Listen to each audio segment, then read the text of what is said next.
This video is on part 2, the clinical application of the Miller-McEntire Periodontal Prognostic Index. Before looking at this video, you should have spent time looking at the part 1 video, which is on the background and development of the concept.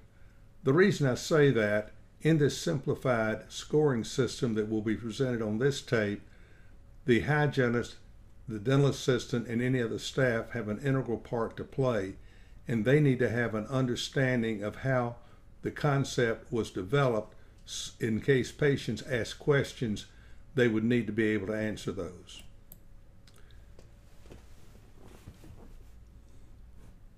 You will notice on this slide we have the first 3 of the 7 factors listed. The reason these are separated at this point, these 3 factors can be scored from the health history before the dentist even comes into the room. Now, let's talk about patient number 1, who is a 42-year-old male who smokes a pack of cigarettes a day and is not a diabetic. One of the earlier videos that I would suggest that you look at is one on the treatment-focused diagnosis. This is a real breakthrough in teaching, especially dental students, for it enables them to look and get a diagnosis and see exactly where treatment needs to be rendered. And in this particular case, the TFD would be moderate to severe localized periodontitis in the molar areas, again pointing out exactly where the major treatment needs to be done. We now need to look at the other 4 factors which you see listed above. The first 3 factors taken from the health questionnaire, age 1, smoking 4, diabetes 1, has already been recorded. The next thing we're going to score is the molar type. And we know that mandibular molars have a much better prognosis than maxillary molars, and that the maxillary first molar has a better prognosis than the maxillary second molar. So therefore, we're going to score the maxillary first molar and score that a 1. The probing depth on this case, we're going to have probing depths between 7 and 8 millimeters, so we'll take the higher of that and say the probing depth score is a 2. There are 2 furcations involved in this case. First, the mesial-palatal and the distal-palatal. And we're concerned about the mobility because in doing the occlusal exam, we find that this tooth has a centric prematurity on it as well as a balancing interference. And by including occlusal therapy in our treatment plan, we will have a marked impact on prognosis. You will note that the total score is a 12. Exactly what does that mean? We're interested in treating teeth that have better than a 50-50 chance of surviving, and the score of 12 means that this tooth does not, or these teeth do not meet that criteria. And because of that, many dentists would go ahead and suggest removal of these teeth rather than treatment. Now let's see what we can accomplish with a treatment. First of all, the age is not going to change, but in this case, the patient is going to stop smoking, so we can take a 4 off. They're not going to be diabetic, and the molar type will remain the same, and the probing depth certainly could be reduced, and let's say we get that down to a 5 millimeter probing depth generally. There are 2 furcations involved, and that will remain, but by the occlusal therapy and reducing inflammation, certainly the mobility would be reduced, and now we have a score of a 6. So we go to the scoring form on the right, and we see with a 6 that now the patient has a 90% chance of keeping the tooth for 15 years if they will follow the keys to success, which we will mention in a moment. And I think you can now realize from a hopeless situation to giving the patient this much encouragement is going to have a very positive impact on patients accepting treatment and continuing through treatment. On patient number 1, we mentioned that the first 3 factors, age, smoking, and diabetes, could be scored from the health questionnaire. Now let's take a little different twist on that. And let's talk about patient 2 and the significant findings that we found on the health questionnaire. First of all, the patient indicated that the mother and 3 aunts are diabetic. Does that raise a red flag? Yes. Secondly, the patient is significantly overweight. The 2 of those would indicate that there's a possibility that the patient is diabetic. But interestingly enough, the patient denies being diabetic. So what will we do? I would suggest that we do an office A1C to see exactly what the score is. So therefore, the dental assistant would only score age and smoking, because the patient is smoking 2 packs of cigarettes a day.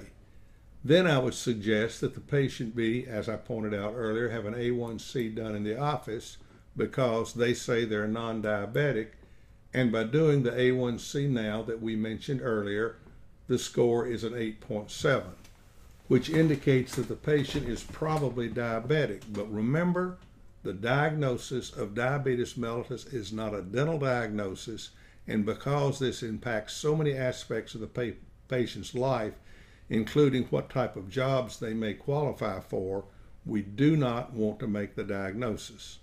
If this score had been 5.7, then we would stop there and go ahead and treat. But since it's an 8.7, at the initial exam, we're going to use a 3 and then see exactly what the patient is told by the physician. The treatment-focused diagnosis is a generalized gingivitis. There's no attachment loss, and although the tissues are highly inflamed, bleed easily on probing, we are not dealing with any attachment loss. So now we have scored the first 3 scores based on what we decided to do with the A1C now. Molar type is a 1. Probing depth is not significant. There's nothing over a 5, although the tissues do bleed very readily. Furcation involvement, certainly not. We don't have furcation involvement when we don't have attachment loss. And the teeth are significantly mobile because the patient has an elevated blood sugar, and elevated or exaggerated mobility is one of the clinical findings that we find in the diabetic patient. So this patient scores a 10, although they have a more or less minor periodontal treatment-focused diagnosis of a gingivitis. And what does a 10 tell us?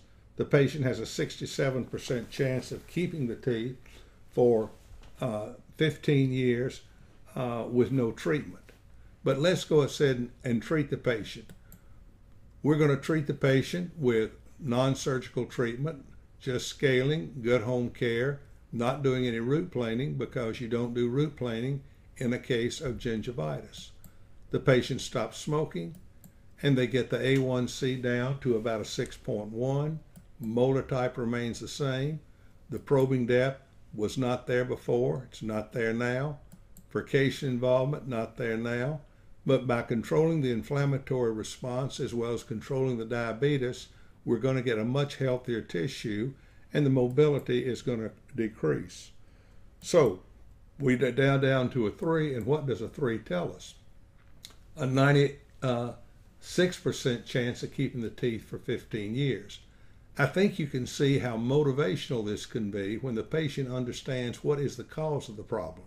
Yes, bacteria are the primary cause, but when we add the impact of diabetes and smoking, we can see what a negative impact we have, and this would be very motivational in having the patient to stop smoking and control their blood sugar. Now look at patient number 3. And certainly you will be seeing with an aging population more patients like this. We're dealing with a 75-year-old male who is a non-smoker. He's a diabetic, but does not know his A1C score, and we suggested that we do an A1C in the office, as we've talked about, but the patient declined. So what do? You assign a 2 for diabetes. His treatment-focused diagnosis is a moderate to severe generalized periodontitis. And here we look at the various things. Remember, we score age, smoking, and diabetes, and I would suggest that the patient fill these scores in before you ever see the patient. We're dealing with tooth number 14, and remember, number 14 provide 60% of the chewing function, given that the premolars each provide 10% and number 15, or the second molar, provides only 20%. So this is a tooth I would think you would want to save. The molar type is a 1, the probing depth is a 2, which means we got significant probing depths. We got probing depths in there of 7, 8 millimeters, maybe a 10 millimeter pocket, which is pretty severe. We understand that. But on this tooth, there's only one furcation involvement. And let me emphasize again, that is a furcation that is involved. That does not mean it's a class 1 or a class 2 or a class 3. And it could very possibly be a class 1 furcation.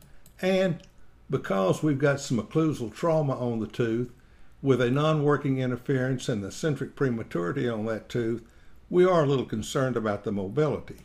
But look at the overall score, an 8. That's not a particularly bad score. So the patient has an 81% chance of keeping the tooth for 15 years. Let's remember, we're giving the patient the potential if they do the things that we are going to ask them to do, and we'll talk in a moment about the keys to success. Now, we go ahead and treat the patient, and with this particular case, perhaps you don't want to do surgery, perhaps you want to use the laser, which is becoming increasingly popular, and I think it's very feasible that an 8 or 9 millimeter pocket could be reduced down to a 5 or 7, which could be very significant in the improvement of oral health, and then using the simple, least expensive mouthwash in a water pick to flush down into that area could mean that inflammation could be very well controlled, even though we've got a compromised situation. Smoking remains the same.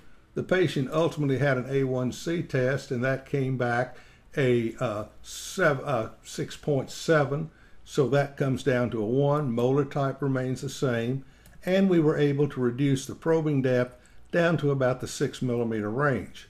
Certainly the one furcation remains, and because of reduced inflammation and removing the non-working contact as well as eccentric prematurity on that tooth, we now are not concerned about the mobility, and we're down to a 5. Now remember, on your score sheet, what we're striving for is to keep the score less than 5. But to get it down to a 5 on a 75-year-old with a generalized periodontitis, ladies and gentlemen, that ain't a bad deal. And we've gone from an 81% chance up to a 93% chance of keeping the teeth for 15 years. But you're thinking, I can't promise the patient that. Well, remember, you're not promising the patient that. You're giving him the opportunity, or her the opportunity, to achieve this result if they will follow the keys to success. Now let's talk about the objectives of this clinical application. The main thing it's designed for is to motivate the patient to accept and complete treatment. That is, to increase your case acceptance. Number 2, to create patient referrals. I think this is the best opportunity we've had in periodontics to create patient referrals since I began practicing 50 years ago. It also simplifies the scoring so it requires no time from the dentist. Number 3, you have to train the staff to do the scoring if you want to take no time from the dentist. The importance of smoking cessation. First of all, scoring has been found to be a very powerful motivation factor in convincing patients to stop smoking. And I think we're obligated to let the patient know this particular fact. Patients who smoke with periodontal disease have an increased chance of losing their teeth to periodontal disease by 246%.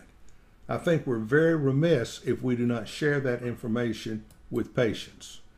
Now, later on in this video will be about a 2 to 3 minute video on smoking cessation as I presented it. And I think taking 2 or 3 minutes, even if you don't want to do it, to have your staff do it, because this is such an important finding. But we're not in the business of doing smoking counseling. Do not set a fee for this.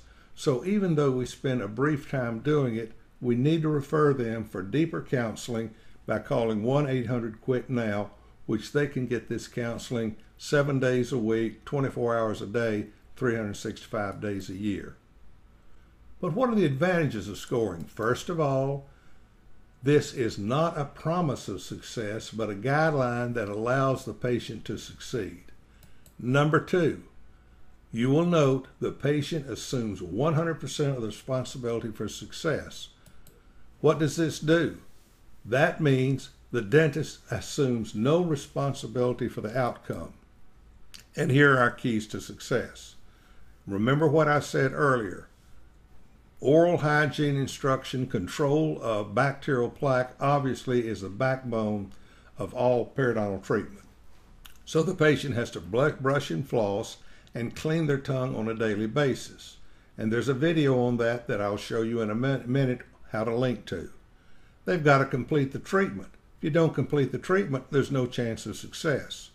They got to get on a maintenance schedule, and they got to follow what we say.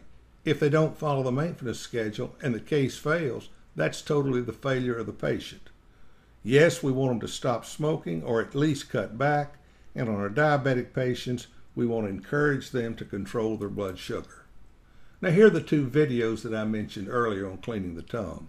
The first one by Dr. Robert Rippich talks about the importance of doing that, and the other one, the least expensive, most effective mouthwash, is a real key to controlling plaque as well as keeping deeper probing depths happen. Conclusions. Scoring markedly motivates patients to accept treatment. It's fast, simple, and easy to do, and it increases referrals from patients because they see what a positive impact that periodontal treatment can have, and by sharing this information with family and friends, this should increase referrals to your practice. It proves conclusively that many teeth we initially thought were hopeless are in fact treatable. It proves that teeth with furcation involvement can have a good long-term prognosis if you are willing to treat these teeth with furcation involvements. But here's something to think about. We as dentists have a moral and ethical responsibility to provide information that will allow the patient to keep their teeth. If we do not fulfill this obligation, we open ourselves up to potential lawsuits. Using the index fulfills our moral and ethical responsibility and will protect you from lawsuits. Hi, I'm Dr. David Ivey. I'm a periodontist in Summerville, South Carolina. I have been using the MMPI from Dr. Miller over the past 5 to 7 years. I've been using this primarily for new patients, and I have found it to be helpful. Over the past 3 months, I have been diligent in using it on 100% of our new patients in order to see how it would help with the practice. I have found it very beneficial in both getting the patient motivated and 2, keeping their appointments once they have made them. To me, I think it's a great practice builder, and I would urge you to go ahead and try it in your own office for at least 30 days and see what the effect might be there.